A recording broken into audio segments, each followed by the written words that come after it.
E aí, pessoal, tudo bem com vocês? Aqui é o Bernardo. Estou corrigindo um ponto da aula 5, aula ao vivo, que eu não consegui explicar para vocês, tá? Se vocês acessarem esse código, vocês vão poder ler ele no detalhe. Eu vou replicar o mesmo erro que estava acontecendo e eu vou explicar como é que a gente contorna isso para que, se vocês tiverem o mesmo problema, vocês saibam como resolver. Beleza, o que aconteceu aqui? Eu fiz esse join entre várias tabelas. Tá? Eu puxei dessa aqui, depois eu fiz join com essa, com essa, com essa. Até aqui eu fiz tudo certo. E eu fiz esse select star, que quer dizer seleciona todas as colunas. O que eu tenho vai ser uma tabela com muitas e muitas colunas. Tá? Isso quer dizer aqui que eu tenho todas as colunas dessas tabelas. E o que foi o problema? O problema foi que quando a gente quis fazer uma visualização de dados, nesse caso aqui, quando eu quero pegar uma coluna que já existe em várias tabelas, o Databricks fica confuso e ele vai mostrar esse erro aqui, dizendo que a gente tem colunas duplicadas, ou seja, colunas com o mesmo nome, porque elas vêm de tabelas diferentes. Como que é a forma da gente resolver isso aqui? O ideal, ao invés de eu passar esse star, é eu passar o nome da coluna. Por exemplo, Product Category ID. Aqui, ó, Product ID, por exemplo. Tá?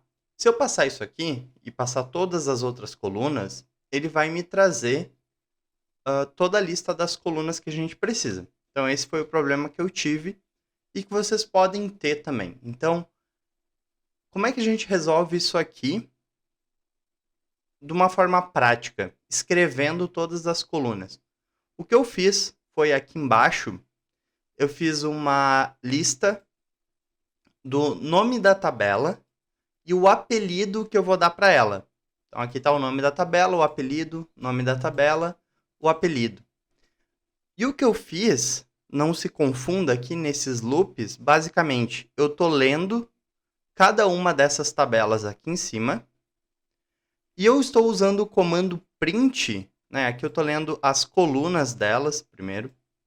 E eu estou usando esse comando print para escrever o nome de cada coluna.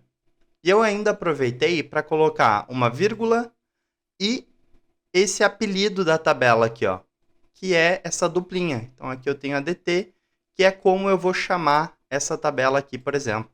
Essa tabela, o apelido dela é DT, e aqui eu fiz essa dupla, e aqui eu fiz esse loop, você pode ler isso com calma.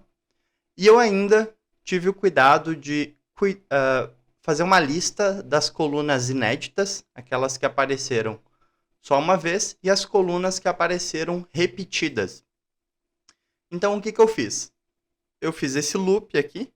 Quando ele roda, ele vai me trazer toda essa lista das colunas aqui, ó. E o que é a vantagem disso? Eu posso copiar isso aqui. Então, eu vou vir aqui, vou copiar tudo isso. Meu mouse está um pouco lento, mas eu posso copiar tudo isso aqui de cima. Ctrl C. Eu vou repetir essa mesma query aqui de cima, só que ao invés de deixar star, eu vou colar todos os nomes das colunas. Então, foi por isso que eu fiz esse código aqui, para facilitar a minha vida, porque eu tenho mais de 60 colunas para juntar nessa tabela, para eu listar nessa tabela. E ainda um detalhe importante, eu criei uma lista das colunas repetidas e aqui embaixo eu consultei elas. E o que tem de importante nisso?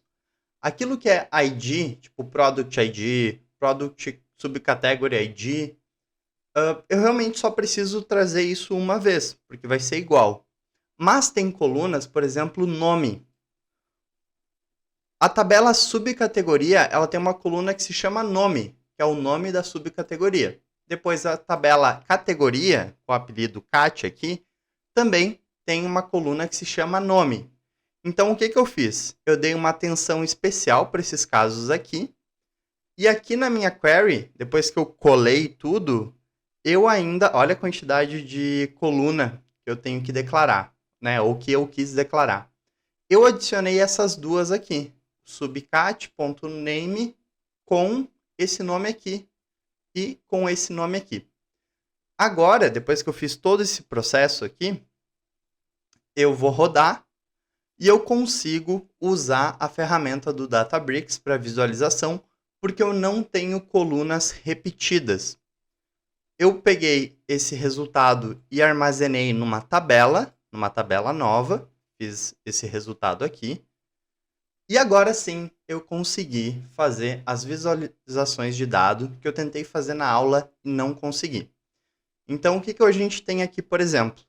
Eu peguei todas as vendas e eu organizei por categorias. Então, o que eu consigo ver nesse gráfico aqui, tá? Eu consigo ver a categoria e o gênero, quem comprou mais de cada categoria. Uma constatação é que a maioria dos homens compram aquelas bikes que são de estrada, aquela bike com pneu fino, tá? Já a mountain bike, que é aquela bike mais de terra, ela é mais dividida entre homem e mulher. Então, é um exemplo aqui que na hora de eu editar essa visualização, usando a ferramenta do Databricks, eu consigo agrupar esses dados por várias outras colunas que eu trouxe de todas as outras tabelas. Então, por isso que eu fiz essa super tabelona aqui, para ter a possibilidade de usar várias colunas. Beleza? Então, agora sim a gente consegue utilizar isso aqui. Não vai dar erro. Eu ainda vou mostrar outros gráficos. Por exemplo, esse aqui que é uma distribuição da idade das pessoas e o quanto elas gastaram na loja. E eu ainda quebrei nessas cores aqui que representa a faixa salarial daquela pessoa. Então, olha que legal o insight que eu tenho visualmente.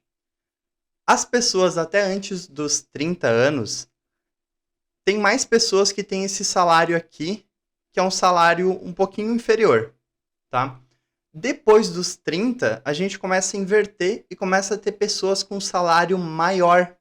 Olha só, o verde aqui, ele é maior que o vermelho. E vocês podem ver que a predominância dos 20 aos 30 é esse salário vermelho aqui. E o que esse gráfico todo quer dizer para nós? É a quantidade gasta e a idade das pessoas. Então eu vejo que aqui na faixa dos 30 aos 35 anos é a idade que as pessoas mais consomem na nossa loja. Então, se eu quisesse, por exemplo, fazer um anúncio direcionado, eu ia direcionar para esse público entre 30 e 35 anos, porque eles tendem a comprar mais bicicletas. E você pode ver que a cor ela vai dar para nós esse entendimento que, com o tempo, as pessoas acabam também estando na faixa salarial mais alta, né? Porque talvez já estão num cargo melhor, alguma coisa assim. O que a gente pode ver também? A quantidade de vendas, a contagem de vendas e o gênero. Então a gente vê ainda que aqui nessas faixas dos 30 ainda está bem dividido entre os dois gêneros. O que a gente observa é que aqui para o final, os homens mais velhos tendem a fazer mais compra do que as mulheres mais velhas, tá? Então é uma constatação aqui que o gráfico desse dataset nos permite visualizar, mas aqui nessa faixa etária principal aqui dos maiores consumidores está bem distribuído entre os dois gêneros. E para finalizar, eu posso, para cada um desses gráficos, clicar aqui e adicionar eles numa dashboard, e eu já fiz isso. Então eu consigo apresentar os meus gráficos de uma forma visual assim.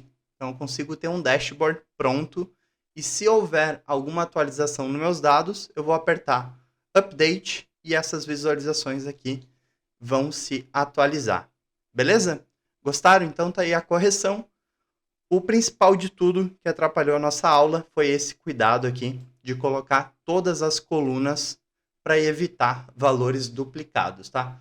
Uma vez que eu resolvi isso, eu consigo usar o Databricks para fazer essa análise de dados aqui, super legal, de uma forma bem visual, bem prática, tá? Beleza, obrigado, tamo junto, até a próxima aula. Valeu!